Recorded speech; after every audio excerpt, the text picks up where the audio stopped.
அன்பார்ந்த தொழிலாளர்களே, பிப்ரவரி 12 மோடி அரசாங்கத்துக்கு எதிராக நாடு முழுவதும் தொழிலாளர்கள், விவசாயிகள், உழைக்கும் மக்கள் களமிறங்கி மோடி அரசாங்கத்துடைய சர்வாதிகாரத்துக்கு சாவுமணி அடிப்பதற்கான ஒரு ஒற்றுமையை நாம் காட்டியிருக்கின்றோம். அந்த வகையிலே புதிய ஜனநாயக தொழிலாளர் முன்னணியின் சார்பாக போராடிய அனைத்து தோழர்களுக்கும் தொழிலாளர்களுக்கும் எமது வாழ்த்துக்களை தெரிவித்துக் கொள்கின்றோம். நம்மளுடைய போராட்டம் இதோடு முடியவில்லை. ஏன்?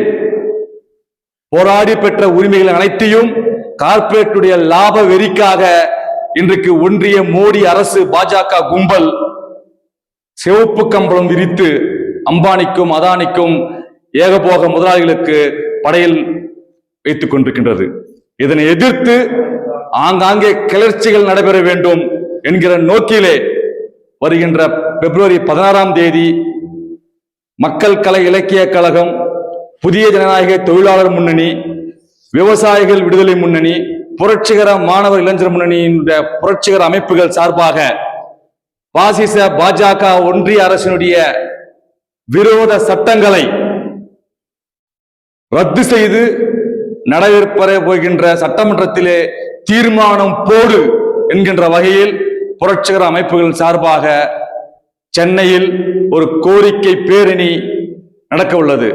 இந்த கோரிக்கை வழங்கும் பேரணியில் தொழிலாளர்கள், மிக முக்கியமாக நமது முன்னோர்கள் போராடி பெற்ற 44 சட்டங்களை இன்றைக்கு 4 சட்ட தொகுப்புகளாக மாற்றி நம்மை அனைவரையும் ஒரு தற்குறிகளாக, உரிமை இல்லாத ஒரு முண்டங்களாக மாற்றுகின்ற ஒன்றிய அரசை கண்டித்து நாம் களமிறங்க வேண்டிய காலகட்டம் இது. இப்போது நமது எதிர்ப்பை பதிவு செய்யவில்லை என்றால் நாம் மட்டும் அல்ல, நமது சந்ததிகளுக்கும் இங்கே வாழ உரிமைகள் இல்லாமல் இருப்பார்கள். இது தொழிலாளர்கள் நிலைமைகள். விவசாயிகள், நமக்கெல்லாம் 3 வேளை சோறு போடுறவன், அந்த விவசாயிகளுடைய நிலைமைகள் எப்படி டெல்லி தலைநகரிலே புதிய வேளாண் சட்டங்களை திரும்ப பெறும் வரை 700 பேர் மாண்ட பிறகும் அவர்கள் போராடினார்களோ, தற்காலிகமாக மோடி அரசு பின்வாங்கியதோ, இப்போது கொல்லைப்புற வழியாக அவர்கள் விவசாயிகளுடைய குரல் வலையை நெரிப்பதற்காக விதைகள் சட்டம் 2025 கொண்டு வந்து இந்த நாட்டினுடைய விவசாயத்தினுடைய முதுகெலும்பை பறித்து மலடாக்குவதற்கான வேலைகளை மோடி அரசாங்கம் பாராளுமன்றத்திலே சட்டப்பூர்வமாக நிறைவேற்றி கொண்டிருக்கின்றது.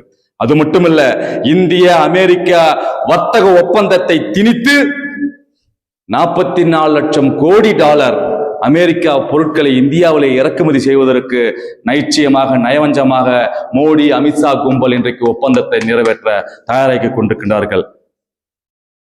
மாணவர்கள் இன்றைக்கு காசு இருப்பவரும் படிக்க முடியாது என்கின்ற ஒரு நிலையை உருவாக்கி ஒரு குறிப்பிட்ட சாதியினர் மட்டும்தான் அனைத்து நிலை படிப்புகளுக்கும் செல்ல முடியும் என பல தடைகளை உருவாக்கி கொண்டு இன்றைக்கு மோடி அரசாங்கம் மாணவர்களுக்கும் ஒரு தடையை போட்டுக் கொண்டிருக்கின்றது. இப்படி தொழிலாளர்கள், விவசாயிகள், நெசவாளிகள், மாணவர்கள், வழக்கறிஞர்கள், விளிம்பு நிலையில் இருக்கின்ற உழைக்கும் மக்கள் அனைவருக்கும் எதிரான இந்த பாசிச பாஜக கும்பல் விரட்டடிக்க வேண்டும், தகர்த்தடிக்க வேண்டும் என்ற வகையிலே பிப்ரவரி 16 இந்த புரட்சிகர அமைப்புகள் சார்பாக சென்னையில் நடைபெறுகின்ற கோரிக்கை அளிக்கும் இந்த பேரணிக்கு உழைக்கும் மக்கள் ஆதரவு தந்து அனைவரும் வர வேண்டும் என அன்போடு தொடர்பு கேட்டுக்கொள்கின்றோம்.